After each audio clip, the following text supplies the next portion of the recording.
মিয়াবোৰ একদম হেচৰ জাতি। মিয়াক অসমৰ পৰা কিয় ভাৰতৰ পৰা উলিয়াই পঠিয়াব লাগে? কাৰণ মিয়াইনো আমাৰ অসমৰ বা ভাৰতৰ কাৰণে কি কৰিছে? একোডালটো কৰা নাই। হয়, ঠিকেই শুনিছে। আজিকালি অসমত হওক বা ভাৰততে হওক তেনেকুৱাই চলি আছে। মিয়াক একেবাৰে পেলনীয়া বুলি ধৰি লৈছে। সেয়েহে কৈছোঁ, মানে কি মিয়াৰ অৱদান জানিবলৈ হ'লে আপোনালোকে নিশ্চয়কৈ ইণ্ডিয়া গেট এবাৰ হ'লেও কোনোবা নহয় কোনোবাই গৈ পাইছে। ইণ্ডিয়া গেটত লিখা আছে তাতে 95,000 মানুহ যেতিয়া মানে তাতে শ্বহীদ হৈছিলগৈ বিশ্বযুদ্ধৰ সময়ত, তেতিয়া তাৰে 65 more than 65 ইমান মানুহ আছিল অকল মুছলিম বা মিয়া।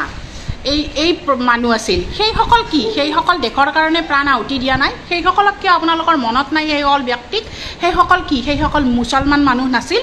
আপোনালোকৰ মতেতো মুছলমান মানেই মিয়া, হয়নে নহয়?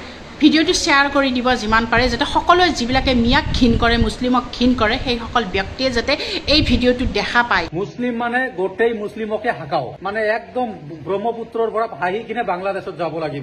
অসমত থকা মুছলমান ভাইসকলক যে উচ্ছেদ কাৰ্য চলাই আছে ডক্টৰ হিমন্ত বিশ্ব শৰ্মা ডাঙৰীয়াৰ নেতৃত্বত অসম চৰকাৰখনে, তাৰ মাজতে মই এটা গৰিয়ামৰীয়া দেশী জাতীয় পৰিষদৰ এজন মানে ব্যক্তিৰ পৰা মই যিখিনি শুনিলো, এই ব্যক্তিজনক মই এটা কুৱেশ্যন কৰো, আপুনি গৰিয়ামৰীয়া দেশী জাতীয় পৰিষদ বুলি যে গৰ্ব অনুভৱ কৰি যে কৈ আছে যে আপোনালোকে খিলঞ্জীয়া বুলি, ইয়াত কোনটো মুছলমানৰ গাত লিখা আছে এইটো অখিলঞ্জীয়া বুলি?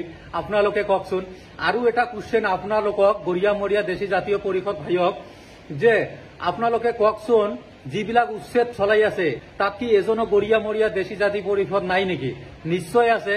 ইয়াতে চৰকাৰখনে, বিজেপি চৰকাৰখনে কোনো গৰিয়ামৰীয়া, কোনো আমচু, কোনো এবি আমচু বা যিকোনো সংগঠন মুছলিম সমাজৰ কোনো দেখা নাই যে এইটো গৰিয়ামৰীয়া, এইটোক ৰাখিব লাগিব, এইটো আমচু, এইটোক উঠাই দিব লাগিব। এনেকুৱা কোনো আমাৰ কি অসম চৰকাৰখনে কৰা নাই। মুছলিম মানে গোটেই মুছলিমকে হাঁকাও, সেম তেনেকেতো উচ্ছেদ কাৰ্য চলাই আছে। গতিকে গৰিয়ামৰীয়া জাতি পৰিষদ ভাই, আপোনালোকক মই কৈছো এইটো ডক্টৰ হিমন্ত বিশ্ব শৰ্মাৰ চক্ৰান্ত। আপোনালোকক ভাগ কৰি মানে